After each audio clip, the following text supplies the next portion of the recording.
दिल्ली में सूरज हैरान तो देहरादून में पाखी परेशान। दोनों की जिंदगी में आया ये कैसा तूफान। उपन्यास के इस भाग में सुनिए कैसे अर्थ का अनर्थ करते हैं पाखी के कच्चे कान।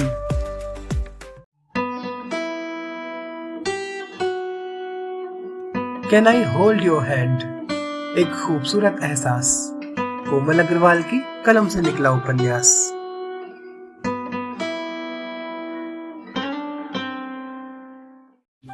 आज मेरे पास गाड़ी है, बंगला है, बैंक बैलेंस है और इस बार तो माँ भी है।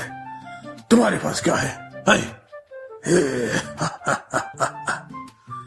भाई मेरे पास पाखी है भाई।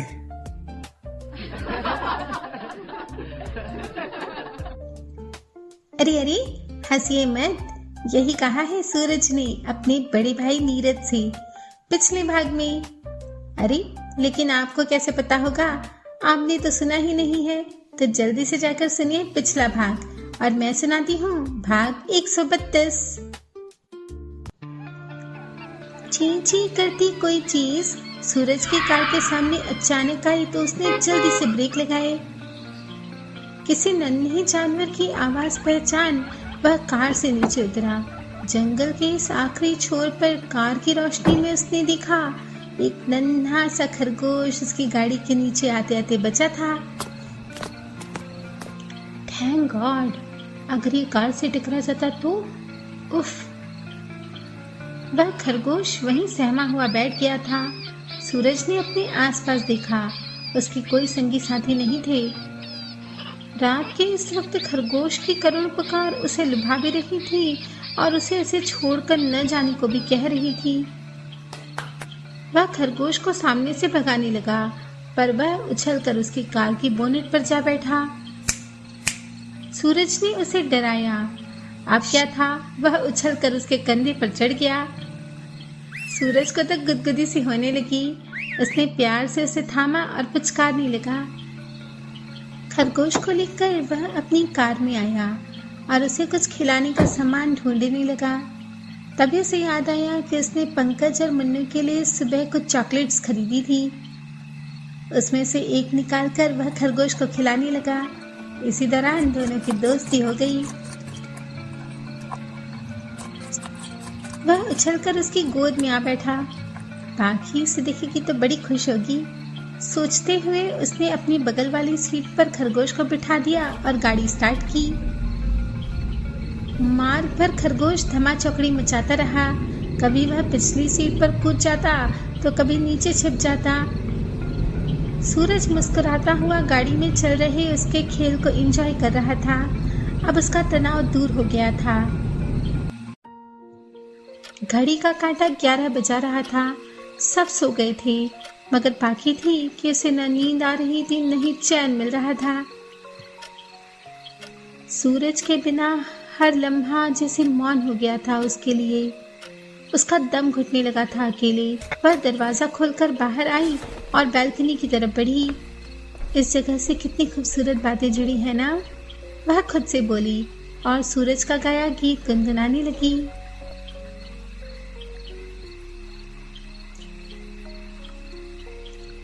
अब तक तो पहुंच जाना चाहिए था, सोचती हुई वह सड़क पर आती जाती दुपहिए और चौपहिए वाहनों को देखने लगी।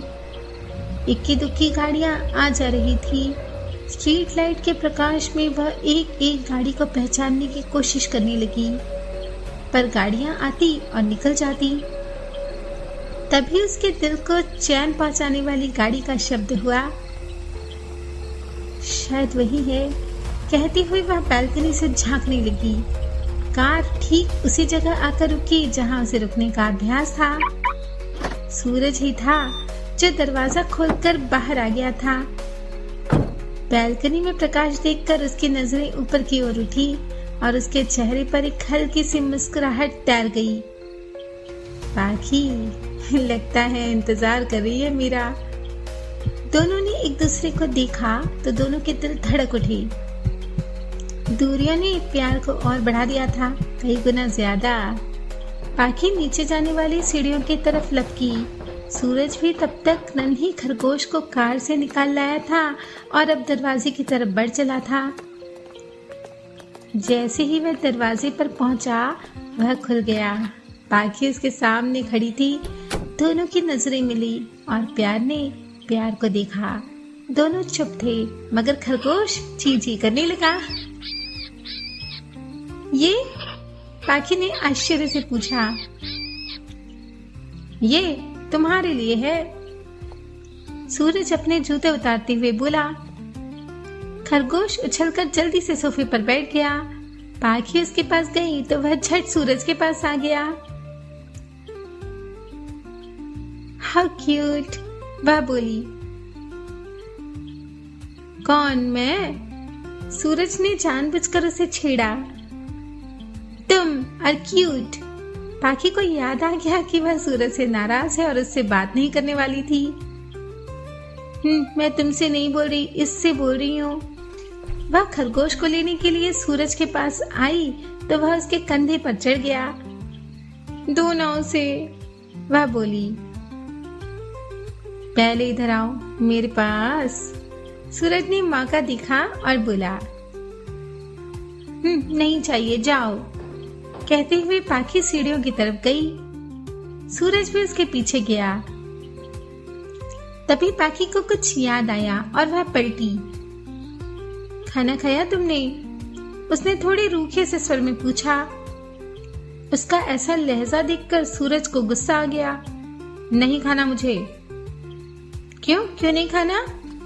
पाखी उसे धकेलती चौके में घुस गई। सूरज उसे चौके में जाता देखकर समझ गया कि अब काम बन ही जाएगा। वह खरगोश को लेकर चौके में गया।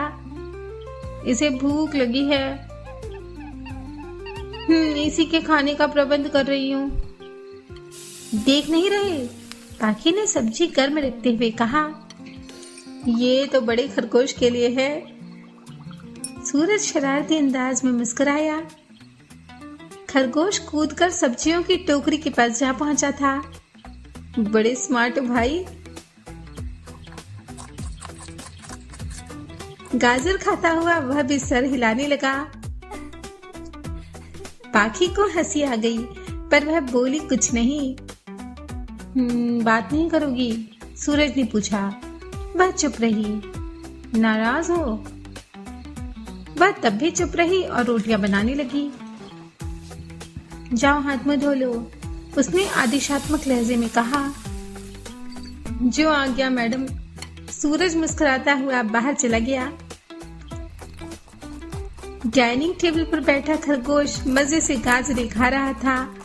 उसे अपनी मनपसंद चीज जो मिल गई थी। सूरज फ्रेश होकर आया और कुर्सी पर बैठा। पाखी थाली लेकर आई और उसके सामने रख दी। वह खाने लगा तो पाखी को संतोष हुआ। चलो बैठो, वह बोला। खा लिया है मैंने, वह रूठे से स्वर में बोली। मेरे बिना? जी, आपके बिना। वह तल्ख अंदाज में बोली। हाँ, अब तो भैया मिल गए हैं ना, तो हमें कौन पूछता है। सूरज ने आगे बात करने की कोशिश की। जब तुम अपने दोस्तों के साथ मौज उड़ा सकते हो तो मैं अपने भैया के साथ खा भी नहीं सकती। पाखी ने उसे करारा जवाब दिया। बाप रे बाप, लगता है आज तो गए बच्चों। सूरज सहम कर बोला। क्या? पाखी ने अनजान बनते हुए पूछा। कुछ नहीं, हो गया मेरा। सूरज ने थाली सरका दी। पाखी सीढ़ियों की तरफ गई और खरगोश भी उसके पीछे पीछे लपका। पाखी ने जल्दी से उसे गोद में उठा लिया तो वह उसे निहारने लगा।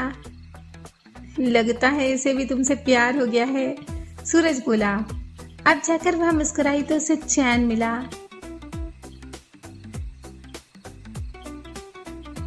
मैं तो यहाँ सोऊंगी और ये यहाँ। पाखी ने अपने सिंगल बेड की एक तरफ खरगोश के लिए जगह बनाते हुए कहा।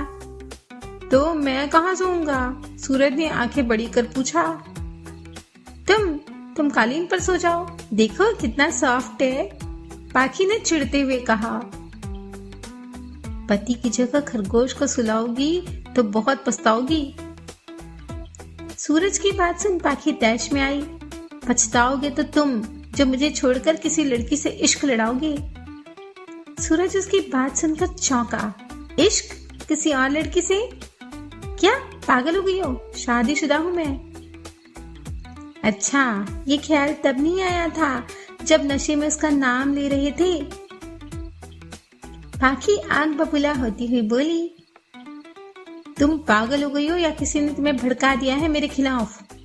वह बोला, अच्छा तो तुम आजकल किसी शैडो नाम की लड़की से इश्क नहीं लड़ा रहे हो? उसी का तो नाम ले रहे थे नशे में। वह तनकते हुए बोली। खरगोश उनके झगड़े से डरकर कंबल में दुबक गया। मैं शैडो का नाम ले रहा था? सूरज चकित होकर पूछने लगा। शर्म नहीं आती अपनी बीवी के सामने गर्लफ्रेंड का नाम लेते हुए? और कितनी शान से साहब बहादुर बता रही हैं। वह भी कालीन पर जम गई। अब जाकर सूरज को समझ आया कि मामला क्या है। वह गांव तकिया लेकर कालीन पर लेट गया। पाखी उसे घूरे जा रही थी और सूरज को मजा आ रहा था। जवाब क्यों नहीं देती? उसने दांत पीसते हुए कहा। अब मैं क्या करूं? शैडो इतनी क्यूट जो है तो उसकी याद आ जाती है। आ गया होगा नाम उसका जुबान पर। सूरज उसे और चिढ़ाने के उद्देश्य से बोला, तो उसी के पास क्यों नहीं रह गए? यहाँ आने की क्या जरूरत थी? अब पाखी सचमुच लड़ने की मूड में आ गई थी। तो तुम चाहती हो कि सूरज प्रताप सिंह एक बिल्ली के पास जाकर रहे जिसका अपना कोई घर बार भी नहीं है? तू अ कैट, वह अफसोस भरे लहजे में बोला। उसके मुंह से बिल्ली वाली बात सुनकर पाखी को झटका लगा। कैट? कैट मतलब ये मेरी चिड़िया कि जिस शैडो को तुम मेरी गर्लफ्रेंड डिक्लेयर कर चुकी हो ना, वह एक छोटी सी नन्ही सी प्यारी सी नीली सी बिल्ली है। क्या? पाखी आश्चर्य में भरकर बोली। जी हाँ, मैं मॉम से मिलने गया था और वहां जाकर पता चला कि तारा भाभी, नीरज भैया और बच्चों के साथ इंडिया वापस आ गई हैं। और वो शैडो, वो तो तारा भाभी की कैट है। मैं जब यूएस में रहता था तो हॉलीडेज पर उनके घर जाता था और उसके साथ खेलता था, because I love her and she loves me. मुझे देखते ही उछलकर मेरी गोद में आ गई थी। अब मैं क्या करूं? अब मैं हूं ही इतना कूल कि लड़कियां और बिल्लियां सब मुझ पर मरती हैं। सूरज बोले जा रहा था और पाखी उसे अपलक देख रही थी। उसका जादू एक बार फिर पाखी पर चल गया। शादी से पहले के तमाम किस्से उसे याद आने लगे। सचमुच ही तो लड़कियों की लाइन लगी रहती थी उसके आसपास, पर वह किसी को आंख उठाकर भी नहीं दिखता था। अभी भी तो पार्टी में मसूरी क्वीन उस पर डोरी डाल रही थी, लेकिन वह टस से मस नहीं हुआ। उसकी आंखों में पति के लिए प्यार छलक रहा था और सूरज ने ये देख लिया। ऐसे मुझसे नाराज मत हुआ करो, जान निकल जाती है मेरी। वह उसकी गोद में सरकता हुआ बोला। इसलिए तो मेरी झूठी कसम खाई थी ना। पाखी ने शैडो वाला मैटर छोड़कर अब दारू वाली बात पर उसे घेरा। अब क्या था? सूरज चुप हो गया। देखा, अब आपके पास तो कोई जवाब नहीं है। सारे के सारे पियक्कड़ दोस्त जो पाल रखे हैं। उसने क्रोध में भरकर कहा और सूरज का सिर अपनी गोद से हटा दिया। ओह! सूरज करा उठा। क्या हुआ? पाखी डर गई। लग गया सर में।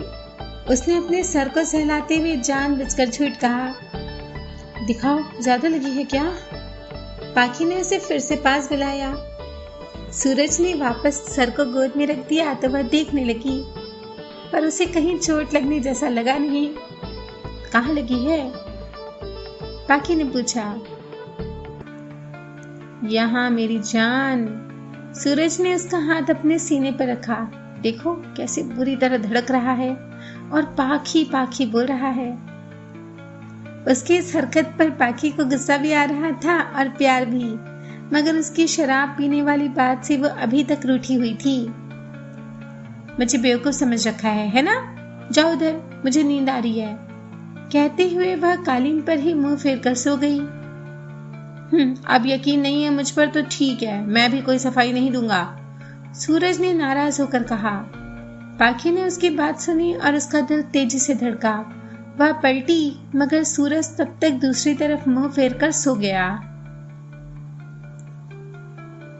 जाओ ना, ऊपर जाकर सो जाओ।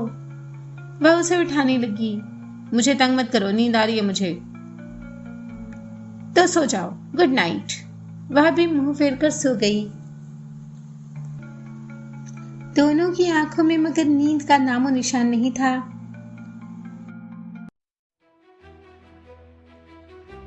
इधर रवि की नींदें उड़ी हुई थी। मार्था उसे रेस्टोरेंट वाले झगड़े को लेकर निशाना जो बना रही थी। तुमको क्या पड़ा था वहां सीन क्रिएट करने का? पूरा का पूरा रैपो स्पॉइल कर दिया गेस्ट का सामने हमारा रेस्टोरेंट का। Do you have any idea कि गैलेक्सी प्रॉफिट का रेस में हमसे कितना आगे है? और तुम रॉयल क्वीन का नेम को चमकाने की बजाय उसे डिफेम कर रहा है। लॉस हुआ वो अलग, अब उसको कौन बेयर करेगा? मार्था की कड़वी बातें रवि को जरा भी अच्छी नहीं लग रही थी, मगर मामले की गंभीरता को समझ वह उसके सुर में सुर मिला रहा था। आई एम सॉरी डार्लिंग, मैं पता नहीं क्यों अपने गुस्से पर काबू नहीं रख पाता। अब तुम्हें क्या बताऊं कि उस 2 कौड़ी के रिसेप्शनिस्ट ने कैसे मेरी इंसल्ट की है। उसे देखते ही खून में उबाल आ जाता है। रवि ने सफाई पेश की। ये उबाल लड़की के सामने ही आता है। उसका बॉडीगार्ड तो तुम्हें वहीं पीट कर चला गया। क्यों? मार्था ने रवि को याद दिलाया कि किस तरह प्रभात ने उसकी धुलाई की थी। तमाचे की याद आते ही उसका खून फिर से खौलने लगा। ये दिन मैं उसे उसके घर में ही घुसकर मारूंगा। अपनी एनर्जी अगर रेस्टोरेंट का बिजनेस मैनेज करने में लगाओगे ना रवि, तो ज्यादा बेटर होगा। Otherwise I will kick you out. Martha की बात सुन रवि को अंदर ही अंदर गुस्सा आ रहा था, मगर वह अपनी फकीरी की वजह से अपमान का घूंट पीकर रह गया। तभी किसी के कदमों की आहट हुई। शौरी तेजी से चली आई थी। Sorry to interrupt you madam, but there is an important call for you. Phone पर दूसरी तरफ कौन था ये तो रवि को पता नहीं चला, पर मार्था बेहद खुश दिखाई दे रही थी। वह रवि की बिना परवाह किए उसे वहीं छोड़कर अपने बेडरूम में चली गई। तो शौरी ने उसे हाथों हाथ लिया। अरे अरे रवि साहब, औकात दिखा अपना। A servant can never be a king. Very true, very true. भाई मजा आ गया। वाह क्या बात कही है। शौरी ने तो अपनी इंसल्ट का बदला ले ही लिया, पर आप मत बदल जाइएगा और बिना like, share, comment and channel subscribe किए यहाँ से मत जाइएगा। और अगला भाग सुनने फिर से इसी चैनल पर आइएगा, क्योंकि ये है कनेक्टिंग ड्रीम्स, जो दे सपनों को पंख।